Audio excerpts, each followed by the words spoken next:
আমি নেপালে আছি না ইন্ডিয়া আছি না দুবাই আছি, এত কিছু খোঁজ নেওয়া তো কোনো দরকার নাই। আমি যেখানে দেখি ভালো আছি, কিছু চাইছ না, মানে ফলো করিস না, আমার ফলো করলে সমস্যা হইব। শিক্ষা হয় নাই তো 14 পুরুষ আমার নাম মনে রাখবো, 14 পুরুষ আমার বলবো না, বেশি বেশি উড়িস না।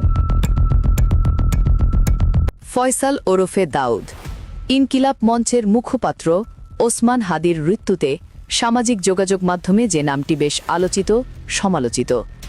নিখুঁত অস্ত্রের শুট প্রাণে বাঁচতে দেয়নি ওসমান হাদিকে। গতকাল সিঙ্গাপুরের হাসপাতালে শেষ নিঃশ্বাস ত্যাগ করেছেন ওসমান হাদি। ওসমান হাদির এই মৃত্যুতে আবারও শোকাহত বাংলাদেশ। তবে তার পরপরই এক লাইভ বার্তায় হাদির হত্যাকারী ফয়সাল হুঁশিয়ারি করে বলেন, আমার পিছে নেওয়া ছেড়ে দে, না হয়তো এর হিতবিপরীত আরও ভয়ঙ্কর রূপ ধারণ করবে। ইনকিলাব মঞ্চের এই মুখপাত্র ওসমান হাদির মৃত্যুতে বেশ সন্দেহের তীর ছুটে চলেছে প্রধান উপদেষ্টা ড ইউনূসের দিকে। সিসিটিভি ফুটেজ থেকে শুরু করে নানাবিধ তথ্য প্রমাণাদি থাকা সত্ত্বেও গ্রেফতার করেনি অপরাধীকে। এমনকি হাদি হত্যাকাণ্ড দেশের প্রধান নির্বাচন কমিশনার একটি বিচ্ছিন্ন ঘটনা বলেও উল্লেখ করেছেন। আইনশৃঙ্খলা অবনতি সুষ্ঠু পথের বাধা কিনা? আইনশৃঙ্খলা অবনতি হলো কোথায়? একটু মাঝে মধ্যে দুই একটা খুন খারাপি হয়, যে হাজির একটা ঘটনা হয়েছে, আমরা এগুলো বিচ্ছিন্ন ঘটনা বলে মনে করি। এই ধরনের ঘটনা তো সবসময় ছিল। আগে কি আহসানুল্লাহ মাস্টার খুন হয় নাই? এরকম তো অনেক আগে হয়েছে, ঘটনা তো অনেক আছে। আমাদের কিবরিয়া সাহেব, যে ফরমার ফরেন মিনিস্টার, কিবরিয়া সাহেব খুন হন নাই। ইলেকশন আসলে এই ধরনের ঘটনা হয় বাংলাদেশে, এগুলো নতুন কিছু না। তবে বিচ্ছিন্ন ঘটনা হোক বা ষড়যন্ত্র বা কোনো পরিকল্পনা, এটাই হতে পারে ডাক্তার ইউনূসের মূল শক্তি।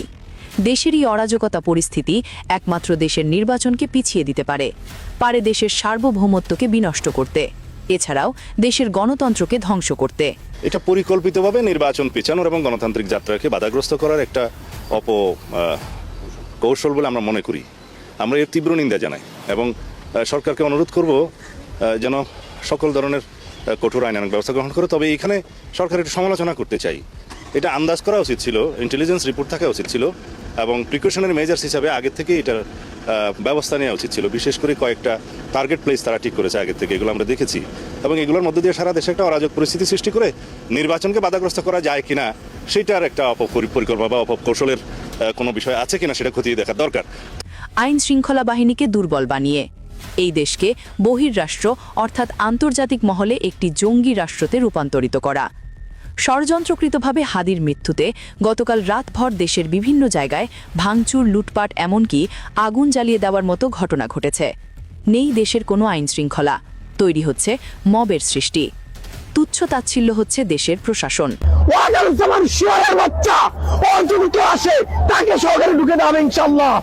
এই বাংলাদেশে 5ই আগস্টের পরে যা হওয়ার ছিল তা হয় না, শুধু একমাত্র আসিফ নজরুল আর দ্বিতীয় সবচেয়ে 1 নম্বর পার্সন হলো ওয়াকারুজ্জামানের কারণে। প্রিয় দর্শক, দেশের বর্তমান বাস্তব চিত্র তুলে ধরার মধ্য দিয়ে আপনি কি মনে করেন গত 16 মাসে দেশের উন্নয়ন, সংস্কার এবং দেশের অর্থনৈতিক অবকাঠামোর গঠনগত কোনো পরিবর্তন এসেছে? এবং হাদি হত্যার বিষয়ে এই মুহূর্তে কাকে জড়িত বেশি বলে মনে করছেন, সেই বিষয়ে আপনার মূল্যবান মন্তব্যটি অবশ্যই কমেন্ট করতে ভুলবেন না।